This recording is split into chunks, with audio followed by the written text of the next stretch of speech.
ये मानव का जीवन, छोटा सा जीवन, क्या है इस जीवन की विशेषता?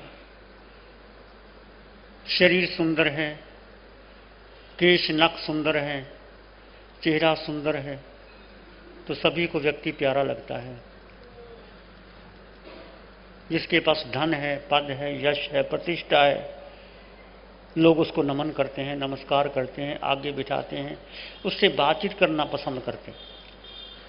परंतु ये शरीर की सुंदरता, ये पद, ये वैभव, ये प्रतिष्ठा, 4 दिन की चांदनी, अंत अंधेरी रात, उम्र दराज मांग कर लाए थे 4 दिन, 2 आरजू में कट गए 2 इंतजार में। जफर ने ठीक कहा है, उम्र दराज मांग कर लाए थे 4 दिन, 4 दिन की जिंदगी 2 आरजू में कट गए 2 इंतजार में। मुझे ये मिले, मुझे ये करूं, मैं वे करूं, वो करूं, मैं राजा बन जाऊं, मेरे पास धन हो जाए, पद हो जाए, बेटा हो जाए, बेटी हो जाए। उसकी प्रार्थना करते रहे और उसकी प्रार्थना की पूर्ति के लिए इंतजार करते रहे, जिंदगी ऐसे खत्म हो जाती है। परंतु भीतर जो खजाना भरा है, भीतर जो आनंद है, सुख है, समृद्धि है, शांति है, उसका भान ही नहीं है। तो प्रभु महावीर की वाणी को आपने भीतर आत्मसात कीजिए। ऐसी वाणी, अपूर्व वाणी, थोड़ा भीतर आइए, गहराई में आइए। तो आपके सामने चर्चा चली थी अशुचि भावना। शरीर सुंदर है तो क्या सुंदर है? चमड़ी सुंदर लगती है, क्या वही चमड़ी जो बचपन में थी वो रहेगी? जैसे जैसे उम्र बढ़ती है, चमड़ी निस्तेज हो जाती है, चेहरे में झुर्रियां पड़ने लग जाती है, मुख सुंदर लगता है, लार टपकने लग जाती है, आंखें सुंदर लगती हैं, आंखों में पानी बहने लग जाता है, कान सुंदर है, कानों में भी मैल टपकने लग जाती है। क्या सुंदर है! इसकी असारता को समझो, व्यापार करो। संत कुमार चक्रवर्ती, 6 खंड का राजा, अपनी सुंदरता पर अभिमान हो गया और कैसे जीवन बदल गया। भगवान की एक वाणी या वैसे कोई निमित्त मिलता है तो जीवन बदल जाता है। हमें बहुत निमित्त मिलते हैं, परंतु ऐसा मोहनीय कर्म राजा है, हम कहते हैं मोहनीय कर्म राजा है, सेनापति है, पर सेनापति से मुकाबले करने का कभी प्रचार किया? हम पहले ही हार जाते हैं। आ जाओ, हम आपको स्थान देते हैं, आओ हमारी जगह ले लो, जो चाहो करवा लो।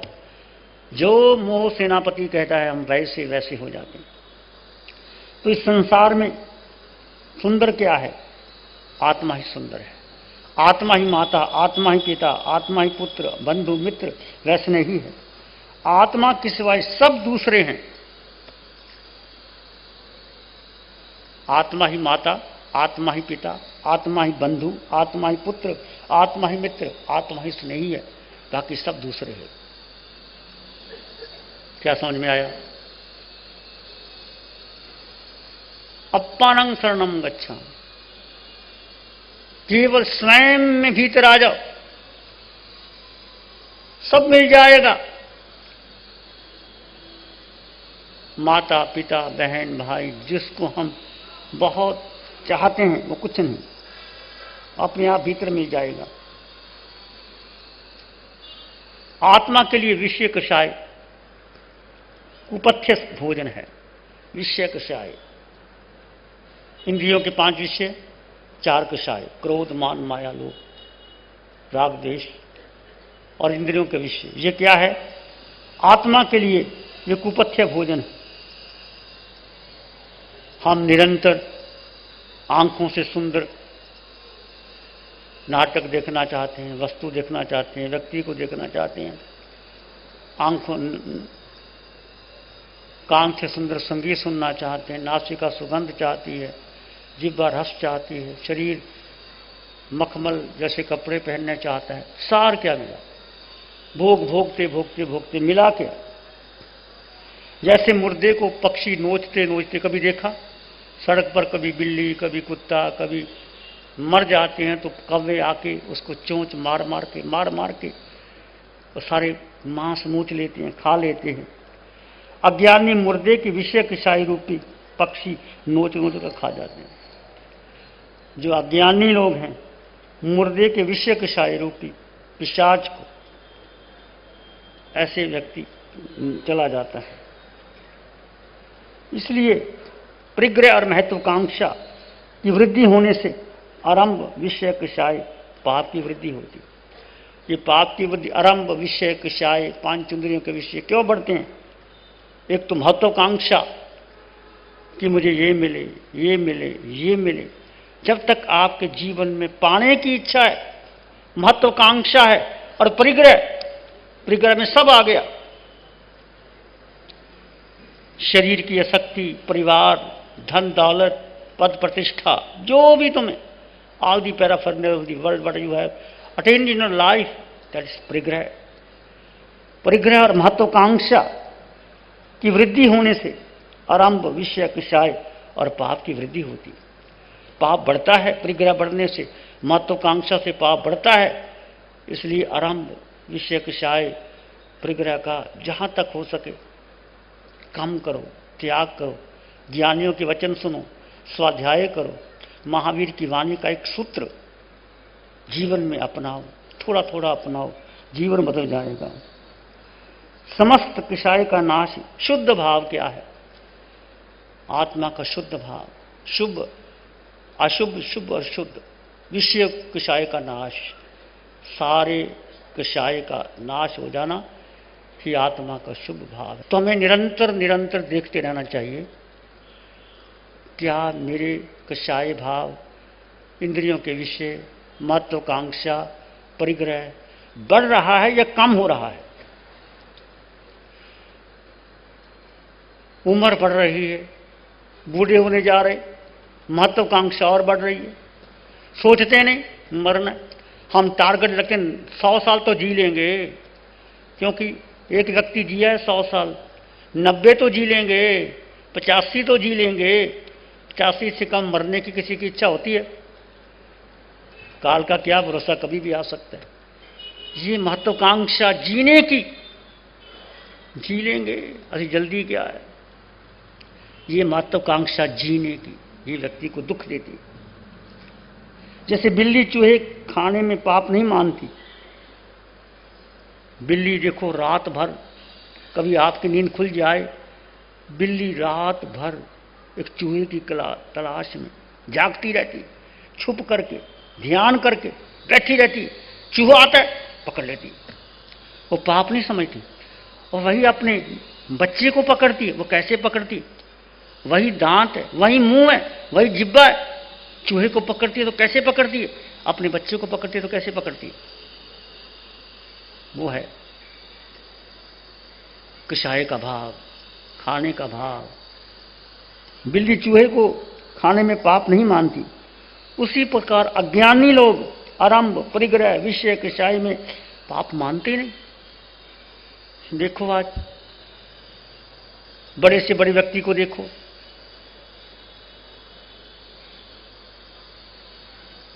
वो विषय कषाय आरंभ परिग्रह जितना बढ़ता चला जाता है, बढ़ाते रहते, और संत भी आशीर्वाद देते, क्योंकि संतों को भी कुछ कमीशन मिल जाता है, उनकी किताब छप जाती है, उनके काम हो जाते हैं। ऐसे ही विषय कषाय को कम करना चाहिए। जैसे एक चूहे के पीछे कई बिल्लियां दौड़ती हैं, उसी प्रकार एक आत्मा को सताने के लिए अनेक विषय कषाय कर्म लगे रहते हैं। एक चूहे के पीछे चूहा नजर आ जाए, बिल्लियों को सब झपटती रहती है। उसी प्रकार एक आत्मा को सताने के लिए विषय कषाय कर्म लगे रहते हैं।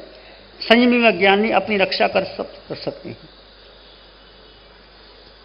अज्ञानी का एक क्षण भर भी ऐसा नहीं है जिस समय वह विषय कषाय कर्म न बन रहा हो। अज्ञानी व्यक्ति प्रतिपल प्रतिक्षण, क्योंकि उसकी महत्वाकांक्षा, उसकी विषय वासना, उसका भोग उपभोग कर्म बंधन लगे रहते हैं। समय समय पर वो 7 या 8 कर्म का उपार्जन कर रहा है और भारी हो रहा है। संसार में सुख है ही नहीं। क्षुधा तृष्णादि रोग, खान पान इस रोग की दवा है, पर अज्ञानी ऐसे लोगों को भोग मानते हैं। भूख लगी, आपने भोजन कर लिया, ये सुख नहीं है। भूख लगी, भोजन कर लिया, प्यास लगी, पानी मान लिया, ये रोग की दवा है खान पान। अज्ञानी इसको भोग मानते हैं। कामवासना रोग है। काम भोग खाज खुजलाने के समान है। जब खुजली होती है अच्छी लगती, ऐसे काम भोग सेवन करने पर पश्चाताप होता है। जीवन का बहुत सा भाग हम सब ने अकेंद्रीय के रूप में बताया। सम्यक ज्ञान के बिना त्रस, स्थावर, संगी, असंगी, नारकी, देव, मनुष्य, पशु सब समान है। सम्यक ज्ञान नहीं होता। चरित्र मोहनी के कारण स्थावर जीवों को भी प्रभु ने तीव्र कषाय और 3 अशुभ लेशी वाले फरमाए हैं, और मनुष्य रात दिन तीव्र कषाय अशुभ लेशिया में जीवन पूर्ण करता रहता है। उनकी क्या गति होगी? विचार करो, चिंतन करो। नारकी के जीवों में परस्पर शत्रु बुद्धि हो, अगर मित्र बुद्धि हो तो दुख कम है। उसी प्रकार अज्ञानी में पाप दो धर्म क्रियाओं में शत्रुओं में मान रखी है, जिससे दुखी हो रहा है। तो हमारा जीवन कैसे बीत रहा है?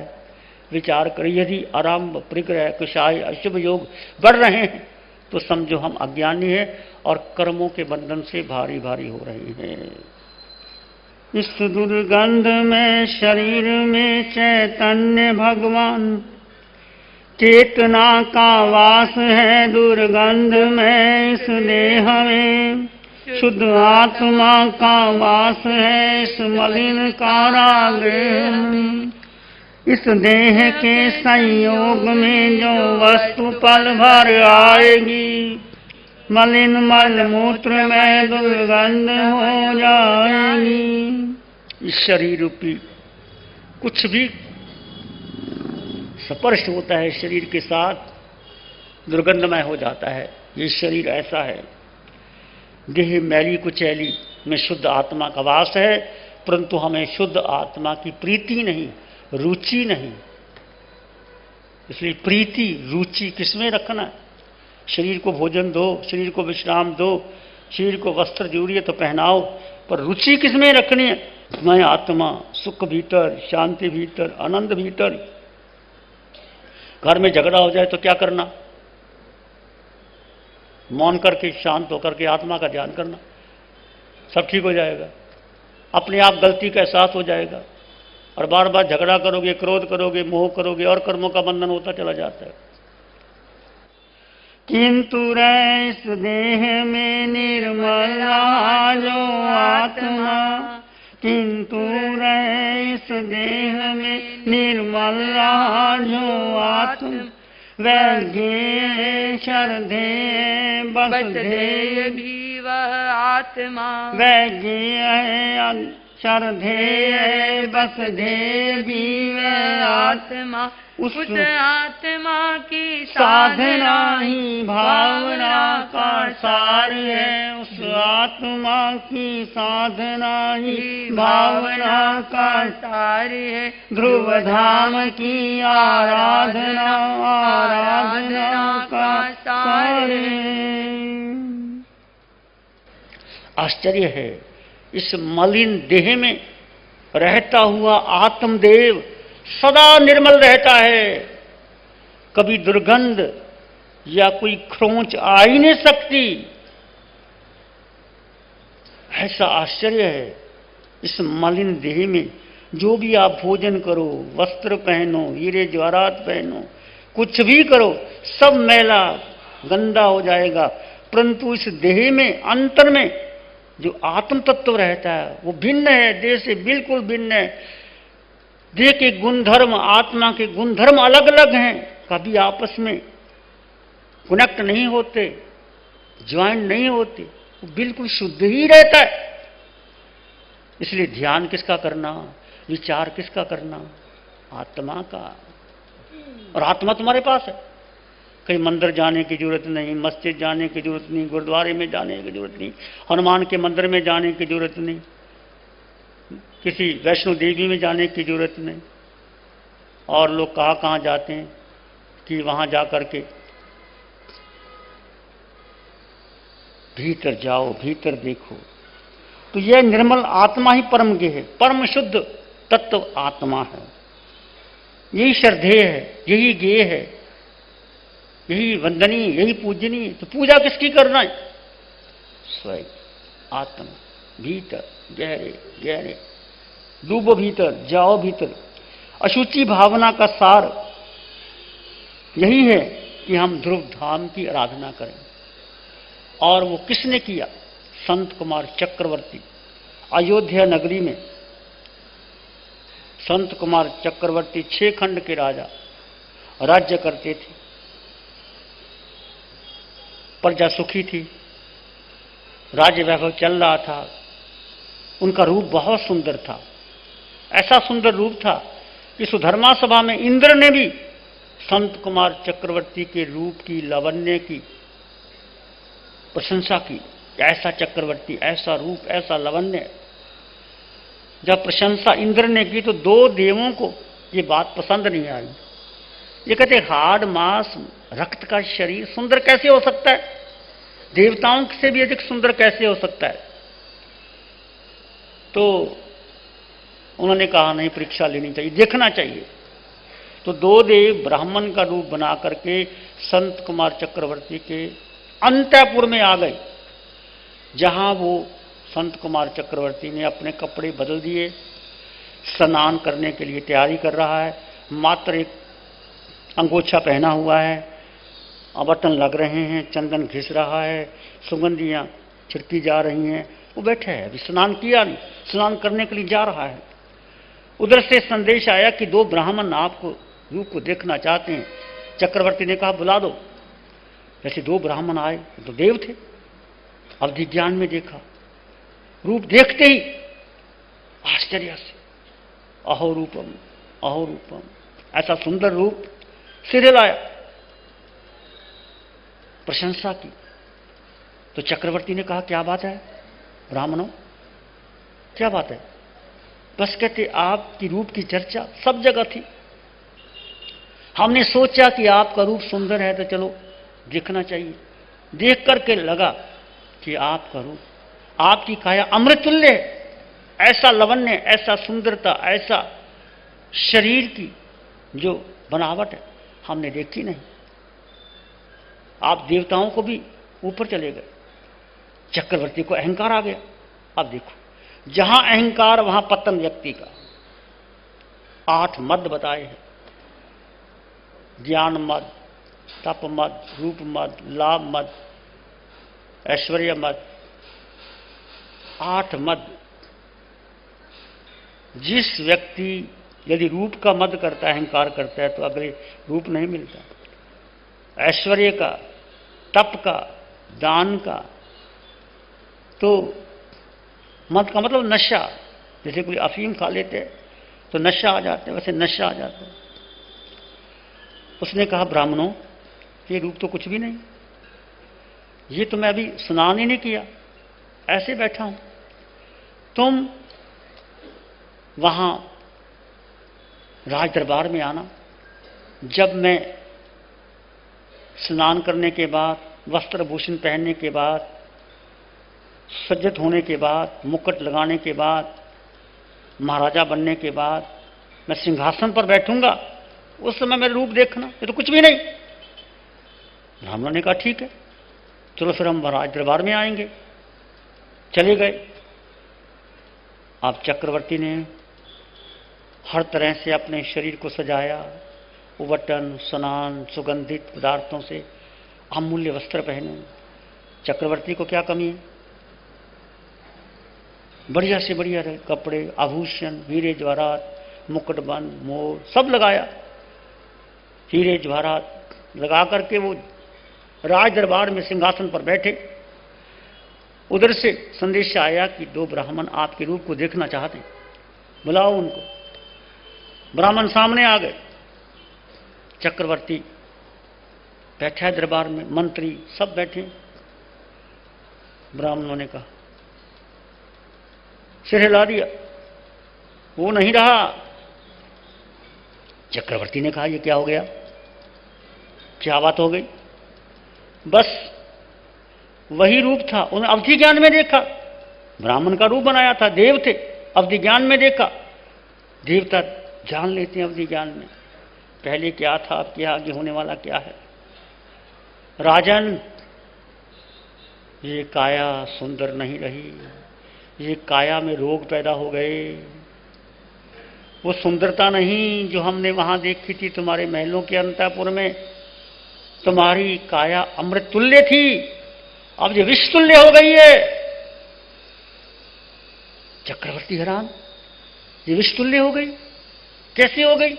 मैंने स्नान किया, वट्टन लगाया, चंदन लगाया, सुगंधित पदार्थ सब बढ़िया से बढ़िया, परफ्यूम। तुम्हारे पास तो वो होगी भी नहीं। अपनी अलमारी खोल के देखो, तो चक्रवर्तियों के पास है। अब क्या हो गया? ब्राह्मणों ने कहा, राजन, सच बात है कि तुम्हारे शरीर में रोग पैदा हो गए हैं, वो रूप नहीं रहा। यदि नहीं विश्वास तो पीकदानी मंगा के थूको और देखो, उस थूक पर मक्खी आएगी, मर जाएगी। राजा ने कहा, ऐसा क्या हो गया? पीकदानी मंगवाई, थूका, रोग, कृमि रोग, और मक्खी बैठी मर गई। राजा को वैराग्य हो गया। ये रूप, ये लावण्य, ये सुंदरता जिस पर मैं अभिमान करता था, कुछ भी नहीं शरीर। 6 खंड का राजा, वैराग्य उत्पन्न हो गया। फिर किसी से पूछने की जरूरत नहीं, मां से पूछना कि पिता से पूछना। लोगों को हम कहते हैं दीक्षा लेनी है, घर वाले आज्ञा नहीं देते, मां आज्ञा नहीं देते, पिता आज्ञा नहीं देता। ये तुम्हारा मन ही कमजोर है। माता पिता को क्यों दोष देती है? तुम्हारा मन तैयार हो तो खींचे चले जाओगे, किसी की आज्ञा लेने की जरूरत नहीं। आगे अपने आप पीछे पीछे आती है। तुम्हारा मनोबल होना चाहिए। राजा था, 6 खंड का मालिक था। ये नहीं सोचा कि राज्य कौन संभालेगा, नहीं सोचा कि रानियों का क्या हाल होगा। राज दरबार छोड़ दिया, वहीं से छोड़ दिया। अशुचि भावना कि जब मेरा शरीर अशुचि से भरा है, गंदगी से भरा है, तो मेरी पत्नी मेरी कैसे हो सकती, मित्र मेरा कैसे हो सकता है, पुत्र कैसे हो सकता है, फिर धन दौलत मेरी कैसे हो सकती, राजपाट मेरा कैसे हो सकता है। ये कह करके, विचार करके 6 खंड की प्रभुता का त्याग करके चले गए, साधु बन गए। राजा थे, साधु बन गए। साधु बनने के बाद महारोग उत्पन्न हो गया। देखो कितने कितने कष्ट आते हैं। ये मत समझना कि साधु बन गए तो बस रोज मेवा मिष्ठान मिलेगा, गरम गरम जलेबी मिलेगी, हलवा पूरी मिलेगा, कभी मिलेगा कभी नहीं मिलेगा। चिंता नहीं करना। चक्रवर्ती, 6 खंड के राजा, वैराग्य से दीक्षा ली। दीक्षा लेते ही रोग उत्पन्न।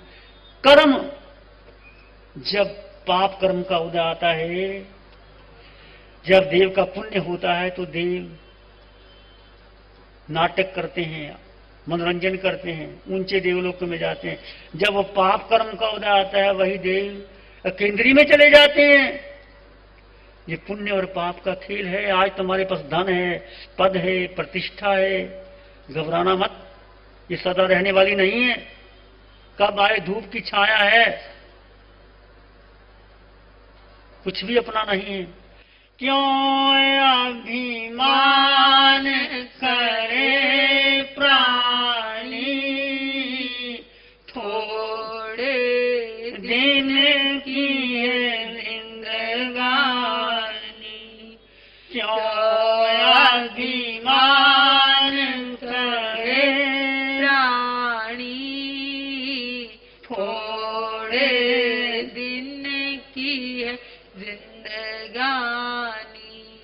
झूठी काया माया है, झूठी काया माया है। 2 दिन की ये छाया है, 2 दिन की ये छाया है। छाया हुई किसकी रानी,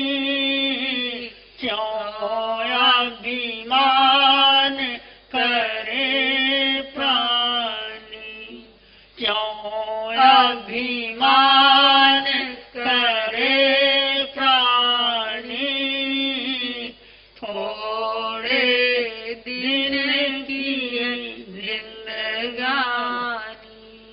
आता है वो जाता है, आता है वो जाता है।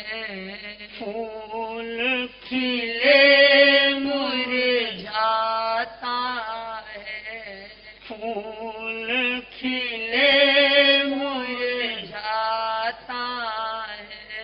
दुनिया है आनी जानी, क्यों अभिमान करे प्राणी। दुनिया है आनी जानी, क्यों अभिमान करे प्राणी। तो ये इस दुनिया में मैं और आप अनंत बार आए, अनंत बार जन्म लिया, सातों नरकों में पशु पक्षी बने, मनुष्य बने, देव बने, कभी ऊपर कभी नीचे, कभी नीचे कभी ऊपर। पर एक लक्ष्य आत्मज्ञान और आत्म दृष्टि लेकर के आत्म रमन करते हुए सिद्धिशिला का लक्ष्य बनाओ, जन्म मरण के चक्र से समाप्त हो जाओ। जैसे उस चक्रवर्ती, रिद्धि संपन्न चक्रवर्ती छेखंड के राजा ने एक अशुचि भावना का ध्यान करता, ये शरीर सुंदर है जिसका मैं अभिमान करता था। छेखंड को छोड़ करके जंगल में चले गए, साधु बन गए, किसी की आज्ञा लेने की जरूरत नहीं समझी। पीछे क्या होगा, पत्नियों का क्या होगा, बेटे का क्या होगा, कौन संभालेगा। तुम चिंता, रात दिन चिंता करते हो, मेरा बेटा क्या करेगा, वो क्या कमाएगा, क्या खाएगा, क्या पढ़ेगा। तुमने क्या ठेका लेना बेटे का, तुम्हारा बेटा है। सब झूठा, सब मिथ्यात्व है। अनंत अनंत मां बन के बेटों को जन्म दिया है, कौन सा तुम्हारा बेटा अपना है। क्यों मुंह में फंसे पड़े हो। कोई बेटा नहीं, कोई पत्नी नहीं, कोई मां नहीं, कोई बाप नहीं, केवल तुम आत्मा। इस पर अटल श्रद्धा, अटल विश्वास रखो, जीवन सफल हो जाएगा। तो उस चक्रवर्ती को रोग पैदा हो गया, और वो रोग पता कितना, 700 वर्ष तक रोग रहा, कोई औषधि नहीं ली। वो संयम कैसा था, औषधि ली नहीं।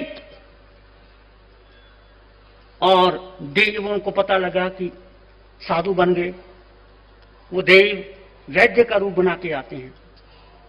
हे मुनिराज, आपको रोग हो गया, भयंकर रोग हो गया, कुष्ठ रोग हो गया, हमारे पास दवाई है, ये दवाई लाओ, तुम ठीक हो जाओगे। देव वैद्य का रूप बना करके दवाई लेकर के आते हैं उस चक्रवर्ती। अब चक्रवर्ती तो नहीं, अब तो साधु है।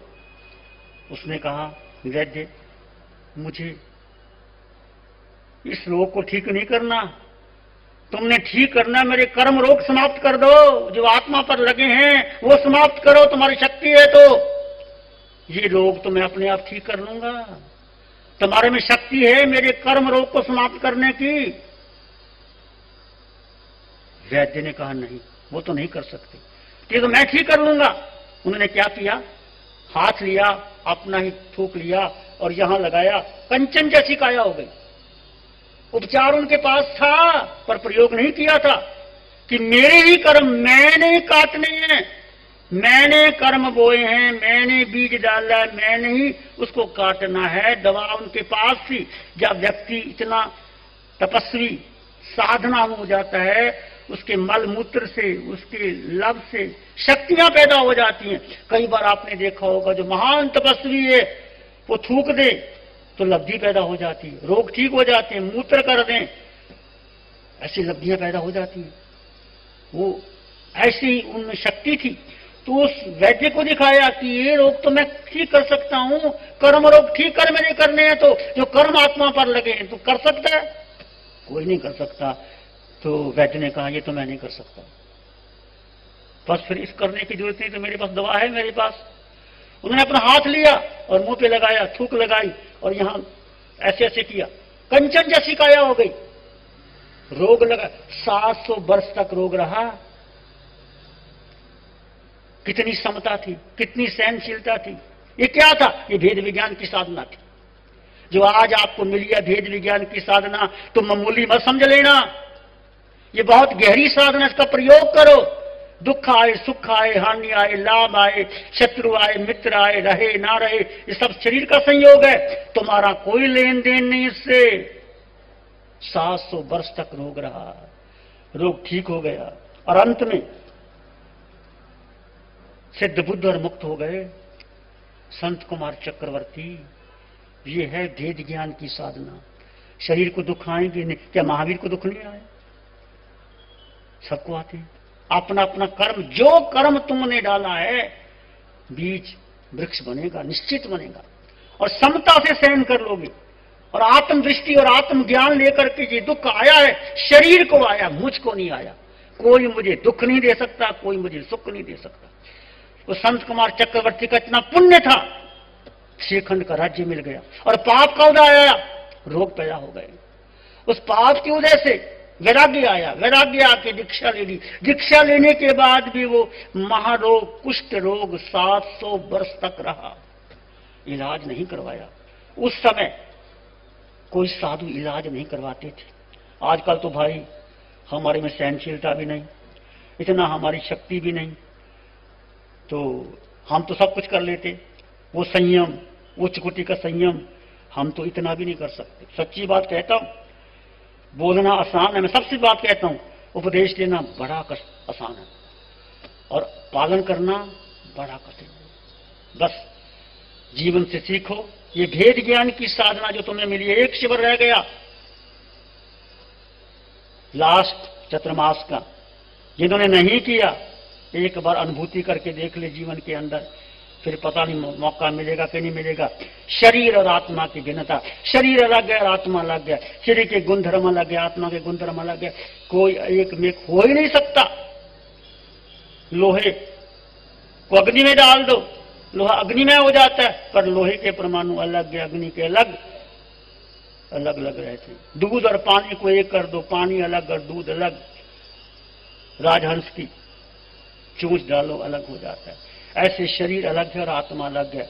धीरे धीरे अभ्यास करो, चिंतन करो, मनन करो, स्वाध्याय करो। मैं कौन हूं, मैं कहां से आया हूं, मेरे जीवन का लक्ष्य क्या है? धन कमाना, पद प्राप्त करना, बेटे को बड़ा कर देना, सैर कराना, क्या सुख है इसमें? कितनी बार तुम घूम के आए हो, तृप्ति आई?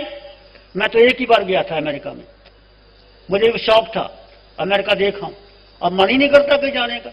क्या वही अमेरिका वाले लोग इंडिया में आते हैं, भारत के लोग वहां जाते हैं, वही बिल्डिंग यहां, वही वहां है, वही खाना यहां, वही है, क्या कुछ भी नहीं।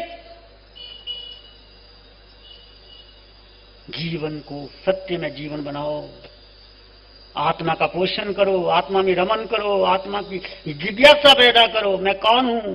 पूछो अपने आप से, समय करो, मैं कौन हूं? कौन समय कर रहा है? तुम समय कर रहे हो? तुम्हारी ताकत है समय करने की? शरीर करता है, मैं आत्मा, दृष्टा भाव, दृष्टा भाव का पोषण करो, जितना कर सकते हो करो।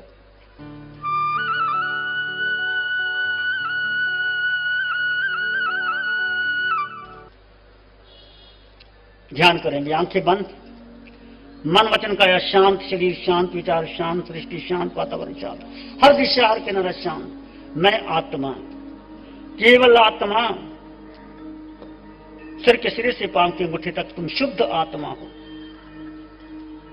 स्वटक मणि से भी निर्मल शुद्ध आत्मा।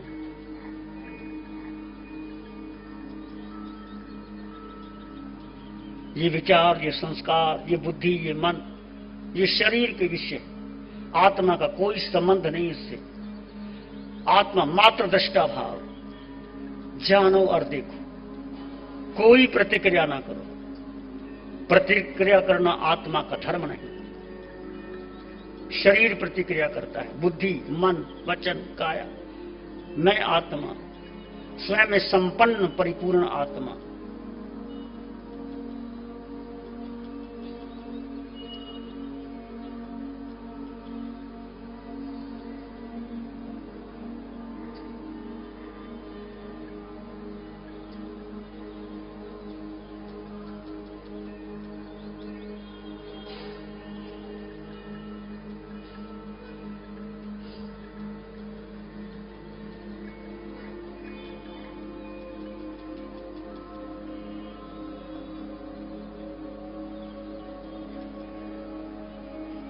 चित्त हमारा शुद्ध हो, सद्गुण से भर जाए। चित्त हमारा शुद्ध हो, सद्गुण से भर जाए। सेवा करुणा प्यार ही मन मानस लहराए। सेवा करुणा प्यार ही मन मानस लहराए। सबका भला हो, सबका मंगल हो, सबका शुभ हो। इसी में एक लंबा गहरा श्वास लें।